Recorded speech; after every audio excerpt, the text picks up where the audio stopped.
เสื้ออีวันลูกก็ได้ได้มองคนหยอดเลย เอ้าคนละก็เสื้อคนละก็เสื้อน้อยคือเดียวเสื้อลดลงเลยโยกก็เสื้อ1,000โยกก็เสื้อ1,000เดียวได้ขี้ยอเสื้อ1,000ยอเสื้อก็ได้พระใหม่เนาะที่เห็นมาถวายเป็นปัจจุปัจจัย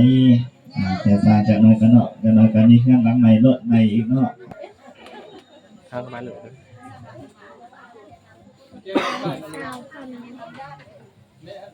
เด็กเขาก็ซื้อ2,000กันนี่เอาลูกไปซื้อครับซื้อด้านหลัง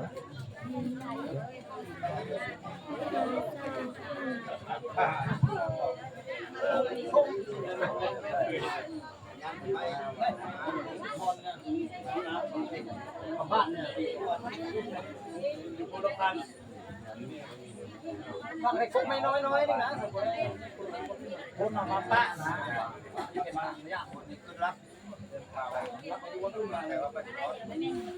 ไปนึ่งไม่เอาทำใจไปอย่างมาเปลี่ยนใจคนดึงไว้นะว่าโซ่เรียบเลยนี่น้อยมาซื้อนั่นนะคุณเชื่อไปกวดไปนั่นไปเบิ่งว่าจะติดความจริงกันนี่เนาะยังไม่ควรพวกกันนี่ว่าเป็นได้แม่น่ะวันนี้น่ะบางคนเลยคือว่า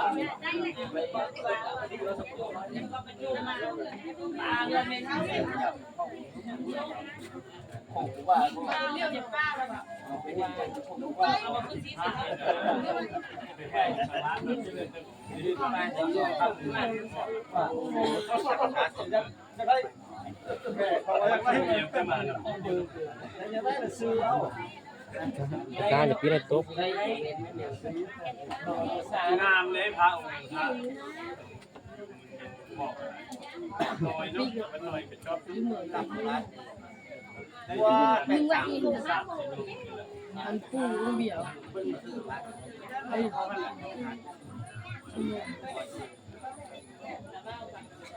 แต่เก้าบอกเกี่ยวดูมือมอบอันน่ะแต่สมัยพอจะเสงใหม่เป็นนายเขตบอกเขาฟังเราพอจะเสงเป็นนายเขตแล้วก็ได้คนมุ่งอยู่เขตบ้านกว่าไหเป็นทางไหสระเอ็นที่เหลือมันเทียนส่วนพอจะไม่เราไปให้คุกกงหน่อยไปให้คุกกงหน่อยอันนึงผมเรียกนะยืมรถเกี่ยวป้ากับป้าบุ้มแล้วต้องบุ้มกับป้าคนนึงก็ได้เลยจะมาบอก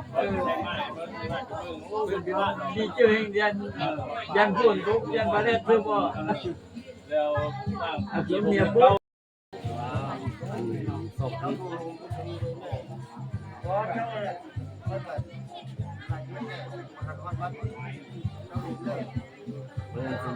สู้เข้ามาแล้วมันส่งเรื่องพวกข่าวเห็นพวกเจ้าเรื่องทำให้เราถามบอกเจ้าเลยเหรอเจ้าเลยแรงเงี้ยว่าไม่รู้ที่เลย